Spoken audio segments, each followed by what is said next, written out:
Hello guys, how are you getting on? My name is Aaron Kelly. Very welcome back to another episode of the Premier League Verdict, episode 2 for season 5, and quite frankly another unbelievable weekend of Premier League action, I have to say. Some unbelievable results, some unbelievable moments and unbelievable goals. But once again lads, if you missed episode 1, I'll leave the link to it in the description or maybe in a little like card above my head. Basically we have a new format to the Verdict this year if you are unfamiliar. As you can see in this little graphic here, I've got 3 boxes underneath me. The green box is going to be for our best performer of the weekend, whether that be a collective team effort or an individual effort. The yellow box is for someone who gave us the wow factor on the weekend, whether somebody scored an unbelievable goal, made an unbelievable mistake, an unbelievable storyline was created, something wow. That's not an adjective, but I'm going to use it as one in this situation. And our red box is our stinker of the week, and I don't think you need me to explain that one. As I said, if you missed episode 1, go give it a watch and come back to this one. Let's start off this week then with our green box, and this week I'm going to give our best performer of the week. As much as I want to give it to Romelu Lukaku, I'm going to give it to Michail Antonio. Now listen, don't get me wrong, I will talk about Lukaku and Chelsea's win over Arsenal after we choose who's going to be in each box. But first, we're going to talk about Michail Antonio, as he scored twice and assisted once and saved my fantasy team in the process, as West Ham beat Leicester City by 4-1. And that is an unbelievable result, because both of these sides were two sides really that were pressing for Champions League football up and towards the end of the season last year. And although this is an early season encounter, it's still an important game, and it could be a game that we look back on when we get to the end of the season and say, okay, this is where Leicester really lost ground very early on in the season. And is it going to be too much ground? Probably. It's still too early to say, obviously, but it's still a real statement and a marker put down by West Ham to show us all really that they are not going anywhere. They played some absolutely lovely football, and that was personified in Pablo Fornals' opener for the Hammers. Ayoze Perez was sent off for just a ridiculously stupid tackle just before half time. Saïd Benrahma then made it 2-0 to West Ham before Yuri Tielemans pulled one back and gave the Foxes a little bit of hope, but then 2 goals in the last 10 minutes for Michail Antonio, as he became West Ham's highest ever goal scorer in the Premier League. Made it a very comprehensive win for West Ham indeed, and I have to say they fully deserved it. They were absolutely brilliant, and Antonio has made a wonderful start to the season. Really is making that number 9 jersey his own, and he's doing the business for West Ham, and as long as he continues scoring, the Hammers will be smiling. A wonderful victory for them. And Leicester continue to have problems defensively. Obviously there's still a lot of injuries for them, still waiting for the likes of Johnny Evans. Fofana won't be back for probably the whole season. Yannick Vestergaard they've signed but wasn't fit to play last night as well. And Soyuncu makes a shocking mistake to allow West Ham in for the second goal. Antonio plays it across and Benrahma buries it. So there's frailties there, and it could be a problem for Leicester to lose this much ground early on in the season, but we will see. Let's move into our second box, and our wow factor for the week goes to Danny Ings, who scored an unbelievable goal for Aston Villa on his home debut as they beat Newcastle United by 2-0.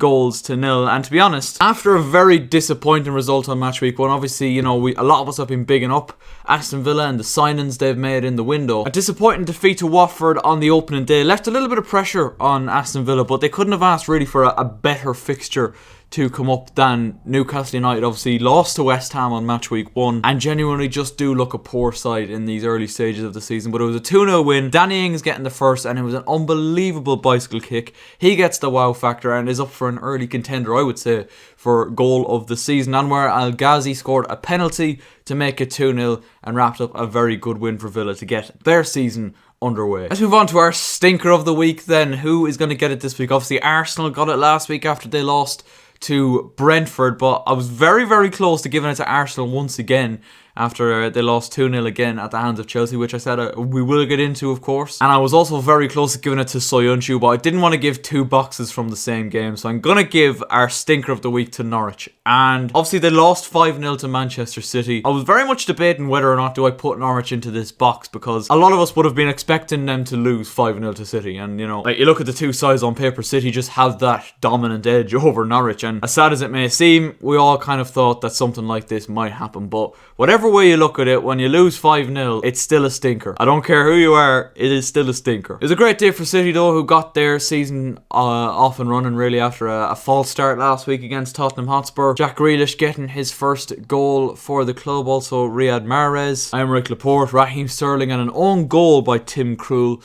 proved to be the beating of Norwich City, and we all kind of expected this kind of result to happen from this game, but as I said, a 5-0 defeat is still a stinker, whatever way you look at it. Very briefly to wrap up the video then, I will talk about Chelsea because I'm a Chelsea fan and we're quite good at the minute, so I want to talk about us. Chelsea won 2-0 away at the Emirates against Arsenal, and it was a thoroughly dominant display. 2 quick-fire goals in the first half, one from Romelu Lukaku on his debut, followed by Reece James, who turned from provider to goal scorer. Wrapped up a 2-0 win, and Chelsea with a maximum 6 points out of 6 going into that game against Liverpool next week, and that's a massive game because obviously Liverpool have a maximum 6 out of 6 as well and are looking very good. They obviously beat Burnley thanks to goals from Jota and Mane, but this is a massive game coming up next week. Like, whatever way you look at it, even this early on in the season, these are still the games you want to win, and it's going to be very, very interesting. Obviously there's 2 teams that I would say are keeping the pace or setting the pace so far when it comes to the top 6, because obviously Man United dropped points as well this weekend. But this game on Saturday between Arsenal and Chelsea really did show the difference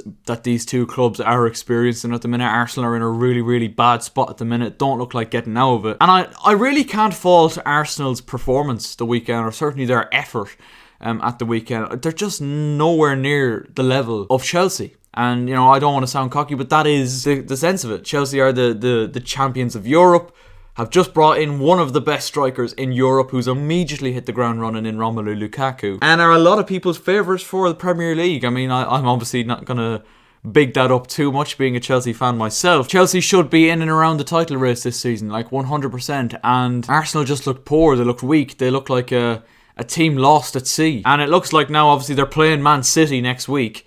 It looks like they're going to go into the international break without any points and without any goals. And, you know, a lot of people are going to be calling for Arteta to be sacked. And, you know, I get the argument. I really do. I really don't think Arteta long term is the man for Arsenal.